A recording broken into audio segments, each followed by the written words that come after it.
Hello students and welcome back to YouTube channel Elite Toppers. तो कैसे आप लोग? आई होप आप सभी अच्छे होंगे और आपकी जो 10th की प्रिपरेशन चल रही है वो भी बहुत शानदार चल रही होगी। तो आज की इस वीडियो में हम आपके लिए लेकर आए क्लास 10th का ज्योमेट्री का चैप्टर नंबर 2 पाइथागोरस थ्योरम। इसका हमने पार्ट 1 का वीडियो कंप्लीट कर दिया है, जिसके अंदर हमने कौन से कॉन्सेप्ट कंप्लीट किए वो देखिए। हमने पाइथागोरन ट्रिप्लेट पे और ज्योमेट्रिक मीन किया है, और आज की इस वीडियो में हम क्या करेंगे, हम 45 45 90 ट्रायंगल थ्योरम करने वाले हैं और उसी के साथ साथ डायगोनल के क्वेश्चंस कंप्लीट करेंगे। तो चलिए शुरू करते हैं इस इंटरेस्टिंग वीडियो के साथ। देखिए, मैंने आपको बोला हम क्या स्टार्ट करने वाले हैं, तो 30 60 90 ट्रायंगल थ्योरम। अब 30 60 90 ट्रायंगल थ्योरम होता क्या, पहले वो समझ लेते हैं। देखो, यहाँ पर हमेशा आपको यूज करना है राइट एंगल ट्रायंगल। क्या दिया रहेगा? एक राइट एंगल ट्रायंगल दिया रहेगा, मतलब यहाँ पर एक एंगल आपका 90 डिग्री होगा। अगर इस ट्रायंगल में 90 डिग्री के अलावा सपोज ये आपको 30 डिग्री दिया हुआ है, तो ये जो एंगल हो जाएगा, ये कौन सा एंगल हो जाएगा? 60 डिग्री। इसको हम बोलते हैं रिमेनिंग एंगल। कौन सा एंगल बोलोगे आप? रिमेनिंग एंगल ऑफ ट्रायंगल, मतलब ये बचा हुआ एंगल। तो अगर किसी ट्रायंगल में आपको एक जगह 30 दिख रहा है, एक जगह 60 दिख रहा है, एक जगह 90 दिख रहा है, तो ऐसे ट्रायंगल को हम बोलते हैं 30 60 90 ट्रायंगल। क्या बोलेंगे भाई? तो 30 60 90 ट्रायंगल बोलेंगे।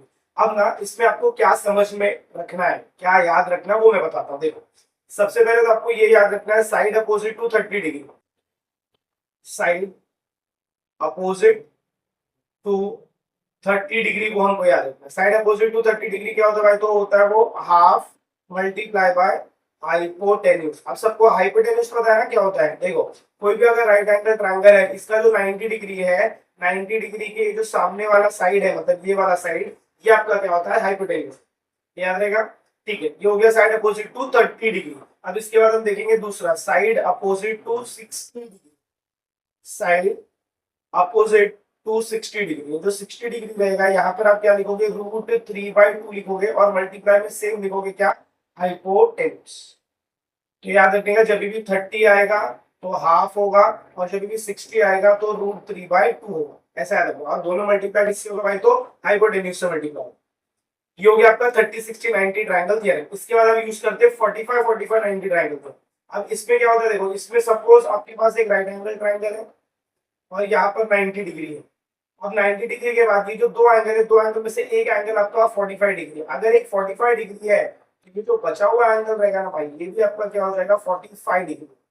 तो ऐसा ट्रायंगल जिसके अंदर दो एंगल 45 होंगे और एक एंगल 90 होगा, ऐसे ट्रायंगल को हम बोलते हैं 45 45 90 ट्रायंगल थ्योरम। और इसका जो प्रॉपर्टी है, वो प्रॉपर्टी क्या? देखो, प्रॉपर्टी है side opposite. Side opposite to 45 degree is equal nothing but equal to 1/√2 multiply by hypotenuse. 1/√2 को किससे मल्टीप्लाई करेंगे भाई? तो हाइपोटेन्यूज से मल्टीप्लाई करेंगे। तो ये आपका स्टेटमेंट कहाँ फिट हो जाएगा? 45 45 90 ट्रायंगल थ्योरम में फिट हो। तो चलिए शुरू करते हैं और क्वेश्चंस के साथ ये और इसका डीपर अंडरस्टैंडिंग आपको मिलेगा। अब देखो, ये क्वेश्चन आपको दिख रहा है, दिस इज और प्रैक्टिस है 2.1 का क्वेश्चन नंबर 4। अब देखो, यहाँ पर ये लोग ने क्या बोला, एक एंगल आपको 30 डिग्री दिया है और ये 90 है, तो ये बचा हुआ एंगल आपका क्या हो जाएगा? 60 डिग्री हो जाएगा, है कि नहीं? तो सबसे पहले हम यहाँ पर क्या लिख लेते हैं? गिवन लिख लेते हैं। अब देखो, गिवन में हम क्या लिखेंगे? Measure angle S is equal to 90 degree, measure angle P is equal to 30 degree, और एस आर का वैल्यू आपको कितना दिया है? 6। और टू फाइंड में क्या बोला? टू फाइंड में आपको दो वैल्यूज बोलिए। पहला आपको बोला भाई फाइंड आरपी, और उसके बाद एंड फाइंड पीएस। ये दो चीजें आपको फाइंड करनी। अब स्टार्ट कैसे करेंगे क्वेश्चन को, चलो वो देखते हैं। सबसे पहले तो हमें ये बताना है कि ट्रायंगल कौन सा है, 30 60 90 ट्रायंगल। तो यहाँ पर मैं क्या लिख दूंगा भाई? तो सोल्यूशन। जब आप सोल्यूशन स्टार्ट करेंगे तो सबसे फर्स्ट क्वेश्चन आपका ऐसा स्टार्ट होगा, ये in triangle P R S measure angle P is equal to कितना दिया भाई? तो 30 डिग्री। फिर मेजर एंगल एस कितना दिया? 90 डिग्री। और फिर हमारे पास क्या बचता है? मेजर एंगल आर बचता है। तो यहाँ पर आप क्या लिखोगे? Measure angle R is equal to 60 degree. अच्छा, ये दोनों तो आपके क्या थे? गिवन थे, तो हमने यहाँ पर क्या लिख दिया? गिवन। और ये वाला जो है, इसको हम क्या बोलते हैं? Remaining angle of triangle. क्या बोलेंगे? Remaining angle of triangle. ये ऐसे लिख दिया। अच्छा, तो इसके बाद आपका क्या हो जाएगा? देयरफॉर आप क्या लिख सकते हो? Therefore triangle PESR is a 30 60 90 triangle. ये क्या हो जाएगा आपका? 30 60 90 ट्रायंगल हो जाएगा। अगर ये 30 60 90 ट्राइंगल है तो हम इसके अंदर कौन सा प्रॉपर्टी लगा सकते हैं, तो 30 60 90 का प्रॉपर्टी लगा सकते हैं। तो चलिए 30 60 90 का प्रॉपर्टी अप्लाई करते हैं। तो 30 60 90 का प्रॉपर्टी क्या बोलते हैं, बाय द प्रॉपर्टी ऑफ, ऐसा लिखोगे, by the property of 30 60 90 triangle. सबसे फर्स्ट प्रॉपर्टी हमारा क्या है, साइड अपोजिट टू 30 डिग्री है, तो हम पहला लिखेंगे side opposite to 30 degree is half of hypotenuse. सबसे पहले आप ये लिखोगे। तो अब यहाँ पर देखो side opposite to 30 degree, diagram में कहाँ दिख रहा है, 30 डिग्री के सामने कौन सा साइड है, वो 30 डिग्री एंगल मेरा इधर है, इसके सामने वाला साइड कौन सा है, ये एस आर सामने वाला साइड, बराबर। तो इसका मतलब यहाँ पर आप क्या लिखोगे, S R is equal to, और हाइपोटेन्यूज क्या है, पी आर। तो यहाँ पर आपका स्टेटमेंट क्या हो जाएगा, साइड अपोजिट टू 30 डिग्री क्या है, एस आर है, फिर इसका मतलब इक्वल टू हाफ, मतलब ऐसा आएगा, और हाइपोटेन्यूज की जगह क्या आएगा भाई, तो पी आर। देखो हाफ पी आर दिख रहा है, हाइपोटेन्यूज, हाइपोटेन्यूज क्या होगा, तो ये 90 डिग्री है, तो 90 डिग्री के सामने मतलब ये वाला जो लाइन है मेरा क्या हो जाएगा, हाइपोटेन्यूज। तो अब इसको लिखोगे कैसे,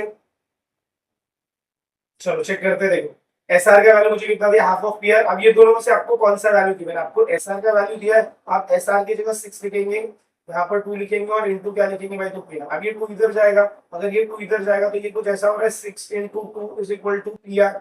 देयरफॉर मेरा जो पी आर का स्टेटमेंट हो जाएगा वो कितना हो जाएगा, 12। 12 क्या, अगर सेंटीमीटर दिया तो सेंटीमीटर, अगर सेंटीमीटर नहीं दिया तो क्या लिखेंगे, यूनिट। और ये 6 आया कहाँ से, यहाँ पर आप क्या लिखोगे, केविन। बस इतना आपको लिखना। तो यहाँ से आपको फर्स्ट वैल्यू मिलता है, दैट इज आरपी या फिर पीआर का वैल्यू। इसके बाद मुझे क्या कैलकुलेट करना है, तो पीएस कैलकुलेट करना। अब पीएस है वो किसके सामने, 60 डिग्री के सामने, तो यहाँ पर हम प्रॉपर्टी क्या लिखेंगे, side opposite to 60 degree, side opposite to 60 degree is √3/2 of hypotenuse. इसका मतलब यहाँ पर क्या मेरे को स्टेटमेंट दिया, देखो साइड अपोजिट टू 60 डिग्री कौन सा है, एसपी है या फिर पीएस। तो यहाँ पर आप क्या लिखोगे स्टेटमेंट, देयरफॉर पीएस, इसका मतलब इज इक्वल टू हो जाएगा √3/2 इनटू हाइपोटेन्यूज मेरा क्या है, आरपी। अब ये दोनों में से कौन सा वैल्यू है आपके पास पीएस का वैल्यू की आरपी का वैल्यू। अभी देखो आपने कैलकुलेट किया था आरपी का वैल्यू, तो वी हैव आरपी का वैल्यू कितना दिया हमको, 12 दिया, तो हम आरपी की जगह क्या रखेंगे, 12। ये मेरा पी एस ऐसी हो जाएगा, यहाँ पर मैं क्या लिखूंगा, √3/2 लिखूंगा, और यहाँ पर लिखूंगा 12। जब आप क्रॉस मल्टीप्लाई कट करोगे तो ये √3 ऐसी होगा, और बाजू में आ जाएगा 6 क्योंकि 2 1 जा और 2 6 जा होगा, ये पूरा कट होगा, खाली कहते 2 समझोगा। इसके बाद क्या है, तो मेरे को पीएस का वैल्यू कितना मिल गया, therefore PS is equal to 6√3। तो ऐसे करके मुझे दो वैल्यू मिलती है, एक मुझे मिलता है आरपी का वैल्यू, आरपी का वैल्यू हमको कितना मिला, 12 मिला, और दूसरा हमें मिलता है पीएस का वैल्यू 6√3। तो आई होप आपको ये क्वेश्चन समझ में आएगा कि 30 60 90 ट्रायंगल थ्योरम कैसे अप्लाई करना है क्वेश्चन से। Let's move on to the next theorem, that is your 45 45 90 triangle theorem. चलो भाई अब ये देख लो, 45 45 के लिए ना सबसे खास बात क्या है, ध्यान रखो कि ये दोनों साइड आपको ऐसा इक्वल दिया रहेगा। अगर दोनों साइड इक्वल है इसका मतलब ये एंगल और ये एंगल भी क्या है, इक्वल है। और अगर ये एंगल इक्वल है तो ये 45 डिग्री होगा, और ये भी कितना हो जाएगा, 45 डिग्री। ये आपको याद है। अब देखो यहाँ पे क्या दिया, अब A B is equal to B C दिया है मुझे ना, ए बी और बी सी मुझे क्या दिया, इक्वल। इसका रीजन आप क्या लिखोगे, गिवन लिखो। फिर एंगल बी ए सी, एंगल बी ए सी कितना हो जाएगा भाई, तो 45 डिग्री होगा। कितना डिग्री, 45 डिग्री। बी ए सी मतलब कौन सा एंगल की बात कर रहे हैं, एंगल ए की बात। अब देखो A B is equal to B C, और यहाँ पर आप क्या लिखोगे, ये जो ए बी है, ये जो मेरा ए बी है, ये किसके सामने, 45 डिग्री के सामने है, और ये जो मेरा बी सी ये भी किसके सामने, 45 डिग्री के सामने। तो अभी मैंने बताया था कि अगर 45 डिग्री रहेगा तो हम यहाँ पर क्या लेते हैं, 1/√2 मल्टीप्लाई बाय क्या लिखते हैं भाई, तो हाइपोटेन्यूज लिखते हैं। तो सिमिलरली देखो यहाँ पर साइड लिखा है, यहाँ पर सिर्फ हमको क्या लिखने की जरूरत है, हमको यहाँ पर लिखना है 1/√2 और मल्टीप्लाई बाय ये मेरे को हाइपोटेन्यूज दिया है, क्योंकि एसी क्या है मेरा, हाइपोटेन्यूज। अब देखो 1/√2 हम लिखेंगे यहाँ पर, तो ये मेरा कुछ ऐसा हो जाएगा क्या, यहाँ पर मैं क्या लिख दूंगा, 1/√2 लिख दूंगा। और जब आप इसको सॉल्व करोगे तो सॉल्विंग में आपको इधर दिखा दूंगा, सॉल्विंग के लिए इधर आ, ऐसा दिया है 1/√2 दिया है, और यहाँ पर क्या दिया भाई, तो √8 दिया है, ऐसा दिया है। हम इसको कैसे लिख सकते हैं, हम इसको ऐसे लिख सकते हैं क्या, √8 को यहाँ √8 को, हाँ चलो √8 को लोग ने लिखा, तो हम इसको √2 1/√2 यहाँ पर ऐसे रखते हैं। और ये रूटेड को हम ऐसे लिख सकते क्या, 2 × 2 × 2, मतलब ये ऐसा हो जाएगा 1/√2 इंटू, ये दो टू में से एक टू बाहर आएगा तो दो टू में से एक टू बाहर आएगा, जब ये बाहर आएगा तो एक टू और √2 बचेगा और ये √2 कट हो जाएगा। तो फिर यहाँ पर जो आपका फाइनल आंसर आएगा that is going to be 2। Final answer आपका कितना आएगा 2। तो आई होप आपको ये भी समझ में आएगा कि कैसे 45 45 90 ट्रायंगल थ्योरम आपको यूज करना है। इसमें और डिटेल क्वेश्चन हम बात करेंगे प्रॉब्लम सेट के अंदर। प्रॉब्लम सेट के अंदर और भी ऐसे बहुत सारे क्वेश्चंस दिए हुए। अब जो हमारा नेक्स्ट टॉपिक रहेगा दैट इज डायगोनल का क्वेश्चन। अब डायगोनल के क्वेश्चन में भी सेम ही करना, ज्यादा कुछ डिफिकल्ट नहीं है। यहाँ पर हमें दो फिगर की बात करते हैं। ये कितने फिगर की बात होगी भाई, तो दो फिगर्स। सबसे फर्स्ट जो फिगर होगा वो होगा आपका स्क्वायर, और स्क्वायर के साथ जो सेकंड फिगर होगा that is going to be your rectangle. अब यही दो फिगर क्यों लेते हैं ना, पहले हम वो समझ लेते। देखो अगर मैं स्क्वायर बनाता हूं, अगर आप क्या बना रहे हो भाई, तो स्क्वायर बना रहे हो, और यहाँ पर आप क्या बना रहे हो, रेक्टेंगल बना रहे हो। तो ये दोनों की खास बात क्या है, दोनों के एंगल्स का 90 डिग्री, दोनों के एंगल्स क्या होते हैं 90 डिग्री। और अगर सपोज बीच से मैंने डायगोनल ड्रॉ कर दिया तो यहाँ पर मुझे क्या मिल जाता है, राइट एंगल ट्राइंगल। और राइट एंगल ट्राइंगल मिलते ही मैं खुश हो जाऊंगा। क्यों भाई, क्योंकि राइट एंगल ट्राइंगल मिलते ही मैं पाइथागोरस का प्रॉपर्टी लगा सकता हूँ। तो यहाँ पर भी हमको सेम करना है। जो भी आपको डायग्राम दिया रहेगा, राइट एंगल दिया, रेक्टेंगल दिया रहेगा या स्क्वायर दिया रहेगा, उसमें आपको क्या लगाना है, सिंपली पाइथागोरस थ्योरम लगाना है। और फिर उसके बाद जो पूछा रहेगा वो आपको सॉल्व करना है। अच्छा डायगोनल क्या होता है पहले वो समझ लो। डायगोनल क्या होता है, बहुत लोगों को डायगोनल ही नहीं पता। डायगोनल क्या होता है, line that joins opposite angle. एक ऐसी लाइन जो अपोजिट एंगल को क्या करेगी भाई, तो ज्वाइन करेगी। अपोजिट एंगल देखो, मतलब एक ये एंगल है और एक ये एंगल, और इस लाइन को जो ज्वाइन कर रहा है उसमें क्या बोलेंगे, डायगोनल। यहाँ पर देखो एक ये एंगल है, एक ये एंगल, और इस लाइन को जो ज्वाइन कर रहा है उसमें क्या बोलेंगे, डायगोनल। इतना समझ में आएगा। चलो क्वेश्चन की तरफ क्या बोलेंगे, find the side and perimeter of square whose diagonal is 10 centimetre. अब ये लोग ने क्या बोल दिया भाई, तो स्क्वायर बोला है। तो सबसे पहले हम क्या करेंगे, सबसे पहले हमारा काम रहेगा एक स्क्वायर, स्क्वायर बना दिया। अब स्क्वायर को सपोज मैं नाम दे देता हूं ए बी सी डी। और दूसरा फिर मुझे इसके अंदर क्या ड्रॉ करना है, डायगोनल ड्रॉ करना। डायगोनल हमेशा इसी ड्रॉ करना, और डायगोनल का वैल्यू मुझे कितना दिया है 10 सेंटीमीटर, और ये एंगल हमेशा कितना होता है 90 डिग्री। स्क्वायर का एक और प्रॉपर्टी, स्क्वायर का एक और प्रॉपर्टी क्या है, इसके सारे साइड्स इक्वल होते हैं। क्या होते हैं, सारे साइड्स इक्वल। तो अगर सपोज मैंने इसको x कंसीडर किया तो ये भी x हो जाएगा, ये भी x हो जाएगा, और ये भी क्या हो जाएगा, x। तो अब देखो लिखेंगे कैसे। जब आप सोल्यूशन करेंगे तो आपको लिखना है quadrilateral A B C D is a square. ये आपका क्या हो जाएगा, स्क्वायर हो जाएगा। इन विच ए सी इज अ डायगोनल। ए सी आपका क्या है, डायगोनल है। और लेंथ ऑफ ए सी आपको कितना दिया है, लेंथ ऑफ ए सी कितना दिया है, तो 10 सेंटीमीटर इतना हमको गिवन है। अब हम क्या करेंगे, देखो हम यहाँ पर स्टार्ट जब करेंगे क्वेश्चन को, सबसे सबसे पहले हमारा काम लिखना क्या रहेगा, हम यहाँ पर लिख लेंगे सोल्यूशन। फिर क्या लिखेंगे, the side let the side of square be x. अगर मैं स्क्वायर की साइड को x ले रहा हूं तो therefore A B is equal to B C is equal to C D is equal to A D is equal to क्या हो जाएगा, x। फिर मैं कौन सा ट्रायंगल कंसीडर करूंगा, देखो कौन सा ट्रायंगल कंसीडर करेंगे, in triangle ADC. In triangle ADC लिखेंगे। फिर लिखेंगे measure angle ADC is equal to 90 degree. अगर ये 90 डिग्री, तो अब मैं इसमें क्या लगाऊंगा भाई, तो पाइथागोरस थ्योरम लगाएंगे। क्या लगाएंगे, Pythagoras theorem. Therefore Pythagoras theorem क्या बोलता है, AC का square is equal to AD का स्क्वायर प्लस BC का स्क्वायर। देखो जरा ध्यान से, देखो जरा ये समझ में आ गया, ये लाइन सबको समझ में आ गया मैंने क्या बोला। AC दोनों तरह की तरह डायग्राम में देखो, AC किधर आपका, किधर है, चलो ये डायग्राम को हम इधर छोटा सा बना देंगे फॉर आवर रेफरेंस। देखो यहाँ पर ऐसे एक छोटा सा ट्रायंगल बना देता हूँ। ये ए है, ये डी है, और ये सी है 90 डिग्री।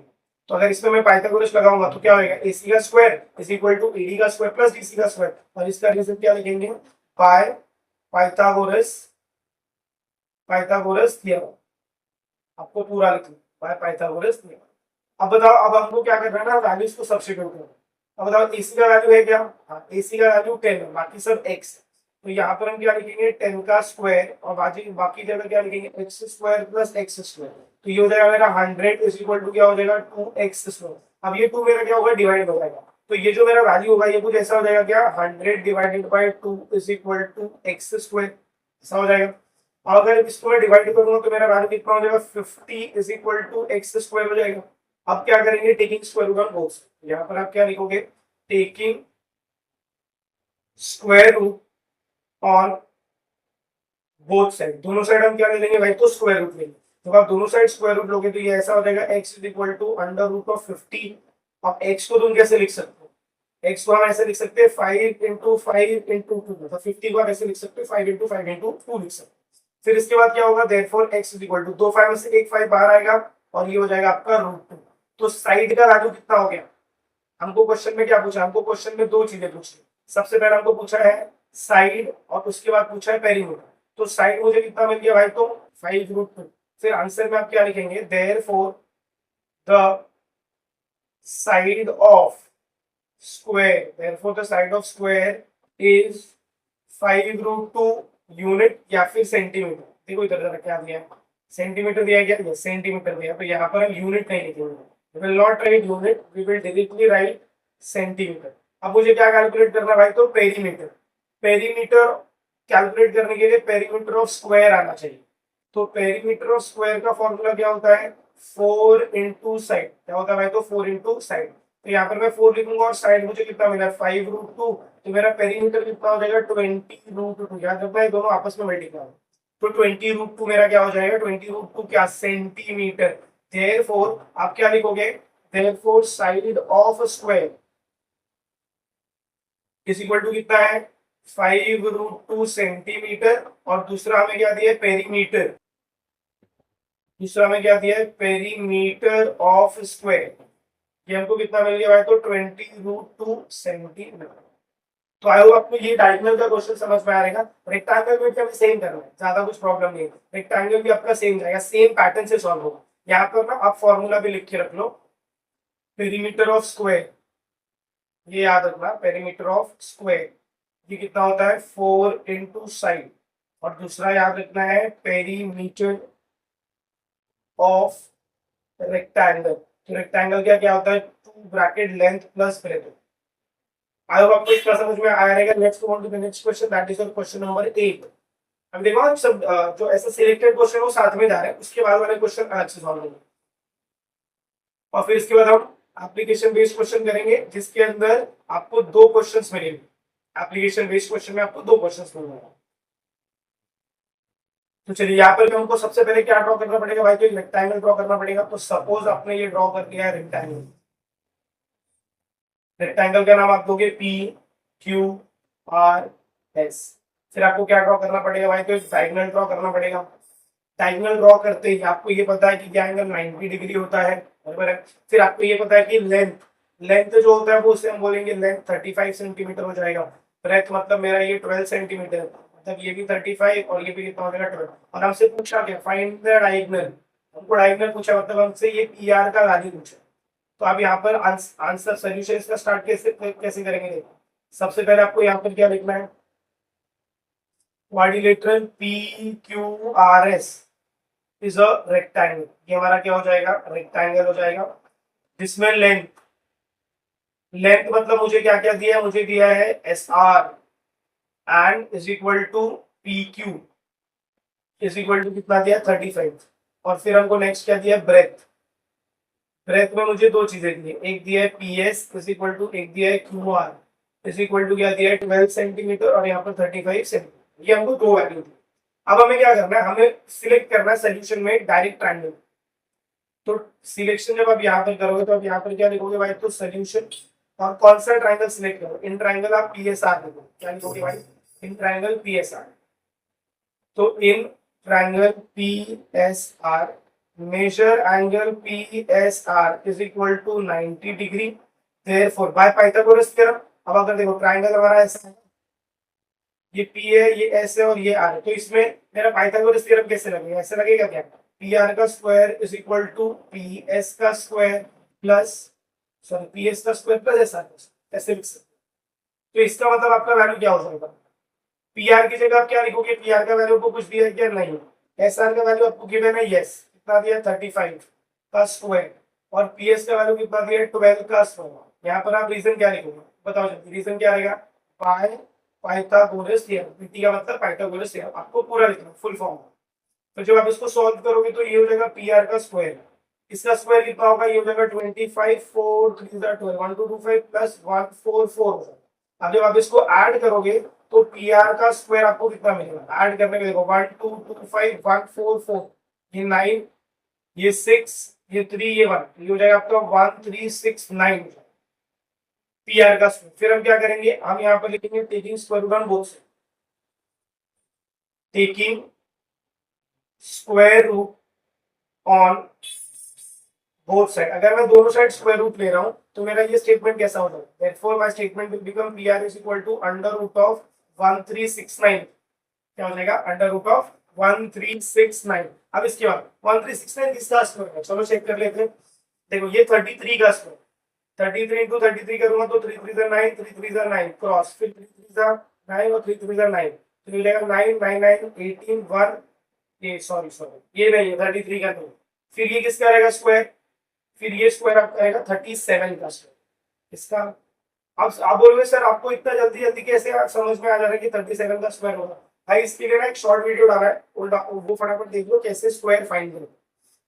7 7 का 49, 4, 7 3 का 21 प्लस 4 25, फिर प्लस 7 3 का 21, तो क्या है, तो 9 1 10, तो 11 हो जाएगा, ये होगा 9, हो जाएगा 6, हो जाएगा 3 और ये 1, ये 1369, मतलब मेरा पीआर का वैल्यू कितना हो जाएगा भाई, तो 37 होगा। ये कैलकुलेशन आपके लिए रखा है। तो हमें क्या फाइंड करना था, डायगोनल, तो आप क्या लिखोगे, देयरफॉर फाइनल आंसर आप क्या रहेगा, therefore the length of diagonal, therefore the length of diagonal of rectangle is 37 centimetre. तो आई होप आपको ये क्वेश्चन भी समझ में आया रहेगा कि कैसे हमने ये क्वेश्चन को सॉल्व किया है। अब इसके बाद हमारा सिर्फ एक टॉपिक बचता है, that is your application based question. तो चलिए इसे भी हम फटाफट क्या करते हैं भाई, इस वीडियो में कवर आउट कर देते हैं। देखो एप्लीकेशन बेस्ड क्वेश्चन में क्या रहेगा ना, आपको कोई ऐसा केस दिया रहेगा और उसके अंदर मतलब ये समझ लो एक टाइप का क्या है, वर्ड प्रॉब्लम, क्या है, वर्ड प्रॉब्लम। और वर्ड प्रॉब्लम से आपको क्या करना है, डिकोड करके सारी चीजें बाहर निकालनी है, और बाहर निकालने के बाद फिर आपको उसको क्या करना है भाई, तो सॉल्व करना, याद रहेगा। चलिए सबसे पहले क्वेश्चन नंबर 10 करना। यहाँ पर क्या बोला देखो, walls of two buildings on either side of a street are parallel to each other, मतलब दो बिल्डिंग है, तो एक ऑब्वियस अगर दो बिल्डिंग है या तो दोनों सेम हाइट की होंगी या तो दोनों बड़ी हाइट डिफरेंट हाइट की, तो वो हम डायग्राम से पता लगा लेंगे कि एक आपका बड़ा हाइट रहेगा और एक आपका क्या रहेगा, हाइट छोटा रहेगा। और देखो क्या है, तो वॉल्स ऑफ टू बिल्डिंग, हमने दो बिल्डिंग बना दी, either side of road parallel, दोनों पैरेलल है। A ladder 5.8 meter is placed on the street such that its top just reach, अच्छा इनके बीच में ये जो है ये हमारा क्या स्ट्रीट है, और हमको ना इधर एक लैडर दिया है, सीढ़ी, क्या दिया है, सीढ़ी दिया है, तो हम ये बिल्डिंग को थोड़ा ऊपर बनाए, ज्यादा छोटा नहीं बना, थोड़ा ही छोटा। देखो अब ये जो लैडर है ना, लैडर को कहाँ पर रखा है अपने बीच में, और ये क्या बोल रहे हैं, ये लैडर यहाँ पर बीच में है, और जब इस लैडर को मैं इस साइड घुमा रहा हूँ तो ये यहाँ पर विंडो पे रीच कर रहा है, और जब मैं इधर घुमा रहा हूँ तो यहाँ पर ये विंडो पे रीच कर रहा है। ऐसा मुझे क्वेश्चन दिया हुआ है, वापिस समझ लो क्या होगा। देखो दो बिल्डिंग है और दो बिल्डिंग के बाद ये बीच में स्ट्रीट है, और इधर एक क्या रखा है, सीढ़ी रखा है। अब ये सीढ़ी को पहले मैं इधर घुमा रहा हूँ और फिर ये सीढ़ी को मैं बाद में इधर घुमा, क्या समझ में आया। अब देखो इसका नेमिंग करता, तो ये हो जाएगा मेरा क्या, इसको ए ले लो, इसको बी ले लो, इसको सी ले लो और ये डी ले लो, और लैडर का जो हाइट है उसको ई ले लो। तो अब इसमें तुम्हें ना नेमिंग करने के बाद तुम्हें सब कुछ बताना पड़ेगा, ये आपका 90 डिग्री हो जाएगा, ये भी आपका 90 डिग्री हो जाएगा। लैडर का हाइट, चलो बिल्डिंग का हाइट बताओ तो। सबसे पहला बिल्डिंग हाइट है क्या, 4 मीटर, और दूसरा है बिल्डिंग हाइट ऑफ 4.2 मीटर, तो 4.2 ऑब्वियस मेरा इधर रहेगा क्योंकि बड़ा है, और 4 मीटर मेरा इधर होगा, और लैडर हाइट कितना दिया, 5.8 मीटर, तो ये 5.8 मीटर हो जाएगा।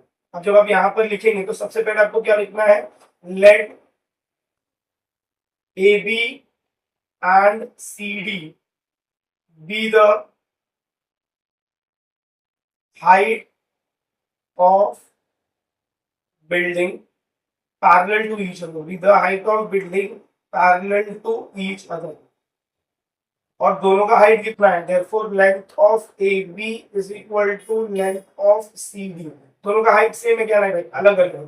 तो पहले हम लेंथ ऑफ ए बी लिखते हैं। देखो लेंथ ऑफ ए बी जब आप लिखोगे तो लेंथ ऑफ ए बी में क्या लिखोगे, ए बी का कितना दिया है 4.2 मीटर, और उसके बाद लेंथ सी डी आपको कितना दिया है 4 मीटर, ये आएगा कितना दिया है। इसके बाद आप दूसरा क्या लिखोगे, लेट, दूसरा आप क्या लिखोगे, let BC be the street, BC मेरा क्या हो जाएगा, स्ट्रीट हो जाएगा। एंड लेंथ ऑफ BC हमें कितना दिया है, क्या दिया है क्या नहीं दिया, तो हमें फाइंड करना है। फिर उसके बाद हम क्या कंसीडर करेंगे, लैडर, तो लिखेंगे let AE and ED be the height of ladder, ये आपका क्या हो जाएगा, लैडर, और दोनों का लेंथ सेम है, तो देयरफॉर आप क्या लिखोगे, length AE is equal to length ED is equal to कितना है 5.8 मीटर। अब ध्यान से देखो हमें क्वेश्चन में करना क्या है, हमें क्या ढूंढना है, हमें ये BC का वैल्यू ढूंढना है। तो BC का वैल्यू ढूंढने के लिए सबसे पहले हम ये ट्रायंगल कंसीडर करेंगे और इसमें हमें BE का वैल्यू मिलेगा, फिर ये ट्रायंगल कंसीडर करेंगे और इसमें हमें EC का वैल्यू मिलेगा, फिर हम दोनों को क्या कर देंगे भाई, तो ऐड करेंगे। इसका मतलब मेरे को दो ट्रायंगल में पाइथागोरस लगाना है और फिर जो वैल्यू आएगा उसको ऐड करना है, तो मेरे को मेरा BC मतलब जो स्ट्रीट है उसका लेंथ निकालना, इसको बोलते हैं एप्लीकेशन बेस्ड क्वेश्चन। चलिए तो स्टार्ट करें। देखो जब आप स्टार्ट करोगे तो सबसे फर्स्ट स्टेटमेंट आपको कौन से ट्रायंगल में जाना है, हमें जाना है इन ट्रायंगल ABE। हम यहाँ पर क्या लिखेंगे, इन ट्रायंगल ABE। तो सबसे पहले हम यहाँ पर ट्रायंगल ABE बना लेंगे आपके रेफरेंस में, ये A, ये B और ये E, और यहाँ पर ये ऐसा है, ये 4.2 है, ये 5.8 है, आपको ये BE ढूंढ। तो आप लिखोगे, फिर यहाँ पर आप क्या लिखोगे, measure angle ABE is equal to 90 degree. Reason क्या रहेगा, AB इज परपेंडिकुलर टू BE। क्योंकि बिल्डिंग बन रही है ना, तो प्रॉपर वो 90 डिग्री नहीं बनेगी, ऐसा टिल्टेड नहीं रहेगी ना, एंगल तो नहीं बनाने वाली। तो ये हो गया, देयरफॉर आप क्या लिखोगे, by Pythagoras theorem. Pythagoras theorem लगाओगे तो क्या होगा, AE का square is equal to AB का स्क्वायर प्लस BE का स्क्वायर। रीजन क्या लिखेंगे, बाय PT का मतलब क्या हो जाएगा भाई, पाइथागोरस थ्योरम। बताओ AE का वैल्यू दिया गया, यस दिया कितना 5.8 का स्क्वायर हुआ, AB का वैल्यू दिया यस 4.2 का स्क्वायर दिया, और BE का वैल्यू हमें नहीं दिया। फिर आप इसको फर्दर कैसे सॉल्व करोगे, अच्छा ये वैल्यूज में आप यहाँ पर लिखोगे क्या, गिवन। नेक्स्ट बताओ, AB का वैल्यू आपको कितना दिया 5.8, 5.8 के बाद क्या, 5.8 का स्क्वायर निकालना है, मतलब ये ऐसा हो जाएगा 5.8 इंटू 5.8। चलो 8 8 जा 64, 6 8 5 जा 40, 46, फिर क्रॉस 8 5 जा 40, 0 4, फिर 5 5 जा 25, 25 प्लस 4 कितना होता है 29, ऐड करोगे तो 4 6 9 4 9 4 कितना होता है 13 3 1, फिर हो जाएगा 3। तो ये वैल्यू आएगा 33.64 इज इक्वल टू 42 का फैक्टर निकालो, 42 इंटू 42, 2 2 जा 4, 4 2 जा 8, फिर क्रॉस 4 2 जा 8, 4 4 जा 16, फिर ये होगा 4 8 प्लस 8 16 6 1, फिर 7 और 1, तो ये वैल्यू आ जाता है कितना 17.64 प्लस ये हो जाएगा आपका BE का स्क्वायर। अब हम क्या करेंगे, ये वाले वैल्यू को स्ट्रेट लेके जाके माइनस करना, मतलब मेरा वैल्यू ऐसा हो जाएगा 33.64 minus 17.64 is equal to BE का स्क्वायर। अब जब मैं इसको माइनस करूं, देखो माइनस कैसे करेंगे, 33.64 माइनस 17.64, सब्ट्रैक्ट करोगे 0 0 पॉइंट, इसको इससे माइनस करोगे तो ये हो जाएगा आपका 13 और ये हो जाएगा 2, 30 माइनस 7 कितना होगा 6, और ये हो जाएगा 1, तो ये हो जाएगा 16। मतलब यहाँ पर जो मेरा वैल्यू बचा है वो हो जाएगा 16.00 इज इक्वल टू BE का स्क्वायर। फिर आप क्या लिखोगे, taking square root on both side, तो मेरा BE का वैल्यू कितना हो जाएगा अंडर रूट ऑफ 16, और अंडर रूट ऑफ 16 निकालोगे तो मेरा जो BE का वैल्यू रहेगा that is going to be 4 metre. B का वैल्यू हमें कितना मिल गया भाई, तो 4 मीटर। अब इसके बाद नेक्स्ट ट्रायंगल कौन सा लेंगे, नेक्स्ट ट्रायंगल विल बी होगा DCE। DCE के अंदर हमें सेम कैलकुलेशन, चलो शुरू करते हैं। और यहाँ पर आप क्या लिखोगे, next in triangle DCE measure angle DCE is equal to 90 degree. Reason क्या आएगा, DC परपेंडिकुलर टू CE। चलो डायग्राम एक बार हम यहाँ पर ड्रॉ कर लेते हैं DCE। देखो आपका ट्राइंगल ऐसा है, यहाँ पर D है, यहाँ पर C है, यहाँ पर E है, ये 90 है, ये 4 है, ये 5.8। फिर आप क्या लिखोगे, देयरफॉर DE का square is equal to DC का स्क्वायर प्लस EC का स्क्वायर। तीसरा आएगा बाय पाइथागोरस थ्योरम। DE का वैल्यू हमें पता है क्या, यस कितना है 5.8 का स्क्वायर। DC का वैल्यू हमें पता है क्या, हाँ यस पता है 4, और EC का वैल्यू हमें नहीं पता, मतलब C का वैल्यू भी डोंट। रीजन यहाँ पर क्या लिख दोगे आप, गिवन। फिर क्या करेंगे, चलो बता दो भाई फटाफट फटाफट, अब तो थोड़ा दिमाग लगाओ। 5.8 का स्क्वायर अभी हमने निकाला था, कितना था 33.64 निकाला था, और 4 का स्क्वायर है वो 16, फिर प्लस ये क्या हो जाएगा EC का स्क्वायर, ये 16 आपका दूसरे साइड का, तो ये हो जाएगा 33.64 minus 16 is equal to EC का स्क्वायर। आया ना, बराबर है क्या। अब माइनस करोगे तो आंसर कितना आता है, इसको माइनस करो। चलो इधर देख लेते हैं, 33.64 माइनस 16.00, तो ये 4 ये 6 ऐसे रहेगा, ये हो जाएगा 13 और ये हो जाएगा 2, 13 माइनस 6 आएगा तो 7 और ये हो जाएगा 1, तो आंसर आता है 17.64 इज इक्वल टू EC का स्क्वायर, ये 4 है 17.64। फिर नेक्स्ट स्टेप में क्या होगा, taking square root, taking square root on both side, तो ये होगा under root of 17.64 is equal to EC। अब जब आप EC का वैल्यू कैलकुलेट करेंगे तो अभी देखो हमने यहाँ पर 17.64 निकाला था, किसका स्क्वायर था 17.64 42 था। सिंपली मतलब मेरा EC का वैल्यू कितना आ जाएगा 4.2 इज इक्वल टू क्या आ जाएगा EC। मुझे क्या निकालना, लेंथ ऑफ स्ट्रीट निकालना है, तो आप यहाँ पर क्या लिखोगे, लेंथ ऑफ स्ट्रीट, और लेंथ ऑफ स्ट्रीट आपका क्या है BC है, और BC क्या है, BC कैसे बना है BE प्लस EC बना, और रीजन आप क्या लिखते हो B डैश C। चलो देखो ये मैं सही बोल रहा हूँ क्या, देखो हमने स्ट्रीट किधर देखा, इधर है स्ट्रीट, देखो स्ट्रीट हमारा क्या है BC है, BE कैसे बना है BE प्लस EC, तो जब आप BE प्लस EC करते हो तो क्या लिखते हैं B डैश C ही लिखते हैं। अब दोनों का वैल्यू हमें पता है ना, बोलो BE का वैल्यू कितना है, what is the value of BE, BE का वैल्यू था 4, तो ये हो जाएगा आपका 4 plus 4.2 which is nothing but 8.2, क्या 8.2 मीटर। तो लास्ट में आप क्या लिखेंगे, therefore the length of the street is 8.2 metre. I hope आपको इतना समझ में आया कि क्वेश्चन को अपने कैसे solve। बहुत ही सिंपल क्वेश्चन, एप्लीकेशन इस क्वेश्चन बहुत ही सिंपल होते हैं, बट उसमें आप अप्लाई करना, मतलब ये डायग्राम बनाना सबसे डिफिकल्ट टास्क, बराबर। चलिए क्लास क्वेश्चन देख लेते हैं ऑफ दिस प्रैक्टिस सेट, फिर we are done with this practice. इसको कैसे सॉल्व करेंगे, देखो ये बहुत सिंपल सा दिया है, इसका लॉजिक क्या है, इसमें ना थिंकिंग लगता है, तो थिंकिंग क्या है ना, सोच क्या है वो मैं तुमको समझाता हूँ। सबसे पहले आपको सेम सोचना है, देख भाई इधर PQ स्क्वायर है, अब PQ स्क्वायर मेरे को कब मिलेगा, जब मैं पाइथागोरस लगाऊंगा, तो मेरे को यहाँ से कौन सा ट्रायंगल सिलेक्ट करना है PRQ, मतलब पहला ट्रायंगल मेरा कौन सा हो जाएगा भाई, तो इधर इधर बना दो, पहला ट्रायंगल क्या हो जाएगा PRQ। फिर PM स्क्वायर है, तो PM स्क्वायर के लिए मेरा दूसरा ट्रायंगल क्या हो जाएगा PRM हो जाएगा, और दूसरा कौन सा है PR स्क्वायर। क्या देखो PR स्क्वायर निकल सकता है, किसी का हाइपोटेन्यूज है PR नहीं है हाइपोटेन्यूज, इसका मतलब मेरे को ये दो में पाइथागोरस लगाना है स्टार्टिंग। तो यहाँ पर गिवन वगैरह में कुछ लिखना नहीं है, डायरेक्ट हमें क्या लिखना है, टू प्रूफ। गिवन चाहिए तो आप लिख सकते हो जो आपको दिया हुआ है, और टू प्रूफ में आपको ये स्टेटमेंट लिखना है क्या, PQ का square is equal to 4 PM का स्क्वायर माइनस 3 PR का स्क्वायर। और एक चीज देखो, यहाँ पर M जो है मेरा मिड पॉइंट है, तो हम सबसे पहले मिड पॉइंट से चलेंगे। देखो तो हम यहाँ पर क्या लिखेंगे भाई, तो प्रूफ लिखेंगे, जब आप प्रूफ लिखोगे यहाँ पर लिखोगे as M is the midpoint, as M is the midpoint, इसका मतलब क्या हो जाएगा कि मेरा जो RM है वो MQ के इक्वल है, पहला तो ये यहाँ से क्लियर होता है, और दूसरा मेरा जो RM है वो क्या है, हाफ है किसका, RQ का, एंड और मेरा दूसरा क्या है MQ जो है, MQ वो भी क्या है, हाफ है किसका, हाफ है भाई, तो RQ का हाफ। हाफ है कि नहीं वो चलो चेक करो, देखो ये दोनों इक्वल है, मतलब RM और MQ इक्वल है, तो वो स्टेटमेंट लिखा। फिर ये जो मेरा RM है ये RQ का क्या है, हाफ है। सिमिलरली ये जो मेरा MQ ये भी क्या है, RQ का हाफ है। समझ में आ गया, अब इसको होल्ड पे रखते हम आगे बढ़ेंगे, और कौन सा ट्राइंगल फर्स्ट सिलेक्ट करेंगे, ट्राइंगल PR। चलिए देखते हैं ट्राइंगल PR।